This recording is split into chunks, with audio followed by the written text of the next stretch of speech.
With WrestleMania being broadcast this weekend, the buzz for the show that's just too big for the safety of its performers hasn't been as big as in previous years, but some traditions never change. So let's speculate over huge WWE return rumors! Because according to Tom Colohue of Sportskeeda, Ronda Rousey is currently in contract negotiations with WWE for a return soon. Ronda is now in the final year of her reported 3-year contract, first debuting at the 2018 Royal Rumble. Colohue reports she is now negotiating a brand new contract that would essentially start around the time of this year's WrestleMania, with WWE choosing to show last year's WrestleMania main event on this week's Raw in full, which featured Ronda Rousey being pinned but not really pinned by Becky Lynch. This could be a subtle hint we'll be seeing Rousey sooner rather than later, especially considering how many times she's been name-dropped by Becky Lynch in her feud with Shayna Baszler, who's a real-life close friend of Rousey's. Speaking of promotion for WrestleMania, apparently the Undertaker, of all people, has received backstage heat for his promo segment from Monday's Raw. In it, the dead man says that AJ Styles only joined WWE once the likes of The Rock, Stone Cold, and other legends had left, which effectively buries your current roster. Dave Meltzer has revealed it rubbed people the wrong way in the WWE locker room, but not Vince McMahon, who apparently approved the line because of course he did. WWE might not be able to build any new stars up to the heights of The Undertaker's mates for a while though, as Governor Ron DeSantis has now enforced a stay-at-home order for the entire state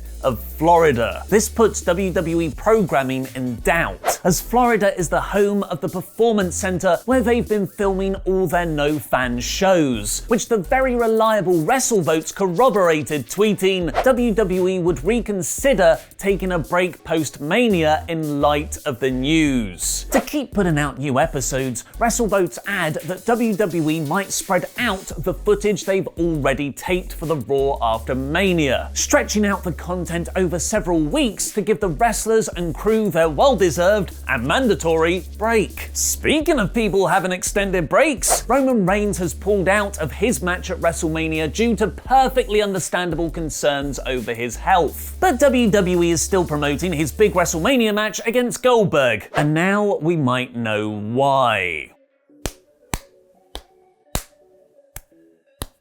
Here's why. In an interview with Ariel Helwani on his ESPN MMA show, Triple H spoke about why WWE still hasn't announced Reigns' departure from the match. I will say from our standpoint and the storyline standpoint, it's going to play out in a unique manner and we want it to play out that way. I don't want to give away the ending of the movie before the movie takes place, so I just think everybody just has to watch and kind of see how this unfolds, but it will unfold in a unique way and I think it will be meaningful. So WWE don't want to announce that Roman can't compete because it's a spoiler for this Friday's episode of SmackDown, presumably. Or, according to Cage Side Seats, it's because WWE are going to wait until the very last minute to announce any changes to the card in the hopes that some people haven't heard the Roman Reigns news and buy the pay-per-view wanting to watch him. What do you think of WWE's WrestleMania promotion? Let me know in the comments because I'll be replying to people from outer isolation. Well, not technically outer isolation, I'm stuck here. We all are. But with Reigns no longer in the match, what does that mean for Bill Goldberg? Thanks for your support on Patreon, The Kessel Run DX Solo. Goldberg will reportedly face Braun Strowman instead of Reigns at WrestleMania, and it's possible Strowman might actually be the Blue Universal Champion right now, as their match was pre-recorded this time last week. According to Dave Meltzer on Wrestling Observer Radio, WWE have a very complicated situation on their hands before the Mania tapings, and it's not as simple as having Goldberg retain so Reigns can come back and beat him. Due to Roman's history with leukemia, putting him at an increased risk of a serious case of Steve Corino, there's no date on when he can safely return to the company. On top of that, Goldberg Goldberg is a very expensive performer, and cost-cutting will presumably be on WWE's mind during these hard financial times. And the usual track record is that the replacement wins the match, otherwise people find it too predictable. I personally think Goldberg's retaining, and I also think John Cena's beating The Fiend, and Undertaker is literally burying AJ Styles. I'm not that optimistic. Watch our WrestleMania 36 predictions after this video to find out the WrestleTalk gang's thoughts on the other matches. But us here at WrestleTalk have got something even more exciting for you this weekend. WrestleMania weekend has become as much a celebration of indie wrestling as the big WWE shows, with many promotions putting on some of their biggest events of the year. But because of the ongoing pandemic, indie companies have had to cancel those shows and are now fighting for survival. So following the incredible success of our WrestleTalk Showcase No Fans Monday, where we raised thousands of pounds to help support UK indie wrestlers who worked on that show, we're going one step further this weekend with WrestleTalk Showcase INDYMANIA. WrestleTalk has teamed with some of the best indie promotions in the world for a special 2-day live streaming event, which will include those promotions' best matches from the likes of Kenny Omega, the Young Bucks, Matt Riddle, Pete Dunne, Jordan Devlin, Shibata, and more. All of your super chats throughout the live stream will be split equally amongst all the promotions involved to help them out during these times, as will any donations to our Support Wrestling GoFundMe that you can visit by clicking the link in the video description below, and profits from our limited edition INDYMANIA t-shirt at WrestleTalkmerch.com. So make sure to tune in to WrestleTalk for day 1 and 2 of INDYMANIA this Saturday and Sunday. Support WrestleTalk, support independent wrestling. For NXT, WrestleMania weekend has actually come early, as the first part of their pre-recorded takeover started last night. Velveteen Dream beat Bobby Fish in his continued pursuit of Adam Cole's NXT title, while Malcolm Bivens named his new faction Bivens Enterprises. Dakota Kai inserted herself into the Women's Championship #1 contendership ladder match next week, what a mouthful, by winning a gauntlet match. Entering last and defeating Shotzi Blackheart, who had defeated everyone else in the match. Kushida defeated Joaquin Wilde before Wilde was kidnapped in the parking lot, much like Raul Mendoza was 2 weeks ago. NXT needs better security. And Keith Lee retained his North American title over Dominik Dijakovic and Damian Priest by pinning Dijakovic in an excellent match. And AEW put on one hell of a show too. The Steve Corino outbreak has ravaged the world's healthcare capacity, its global economy, and changed each and every one of our lives. But even in times of such desperation and despair, positives can be found.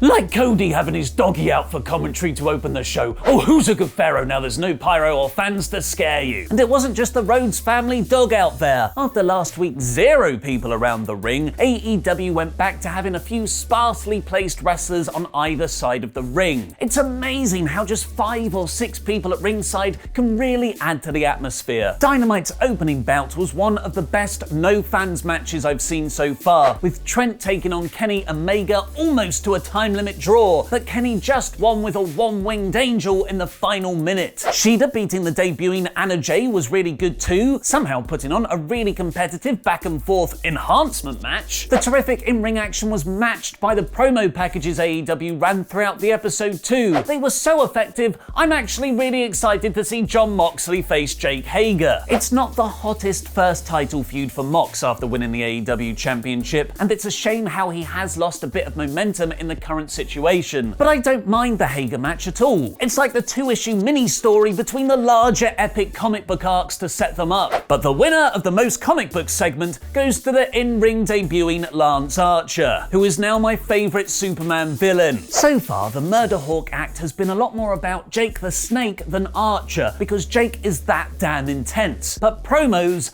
aren't Lance's role. It's the wrestling side. And in his debut match, murdering Marco Stunt, it was perfection. I'm in love. I love his look. I love the way he moves. I love his moveset. Brody Lee got another backstage skit, further leaning into his Mr. McMahon parody, now telling minions to call him Mr. Brody. He then used another famous McMahon quirk, shouting at someone for yawning. As we've seen in numerous shoot interviews, that's not the most effective management style, and the Dark Order minions lost their following match against the Natural Nightmares, so Brody powerbombed one as an example afterwards. I'm really enjoying the Brody Lee character, but I feel it's come at the expense of what the Dark Order act was before, and unfortunately, Evil Uno and Stu Grayson. Chris Jericho then offered Vanguard 1 an Inner Circle position again in a very funny promo from his hot tub. Nick Jackson was shown getting back to training with his brother Matt in a really nice vignette. Having to postpone the Blood and Guts Don't Call It War Games match is actually a huge positive. AEW's original plans only gave it a 2-week build. Thanks to social distancing, teasing it out longer is going to make it feel so much bigger. And the main event saw the first half of the TNT tournament bracket fight in a tag match. Darby initially ignored Cody because he was too busy being all emo, but as soon as the bell rang, their tag understanding was unspoken, but that imploded awesomely in the finish, where Darby went to save Cody from a Spears chair shot, which led to him getting rolled up for the loss. Out of frustration, with himself for losing as much as Cody, Darby punched Rhodes to close the show. What did you think of this week's Dynamite? Let me know in the comments down below, and vote for your rating by clicking the I above my head. Archer's in-ring debut, the fantastic wrestling, and great video packages.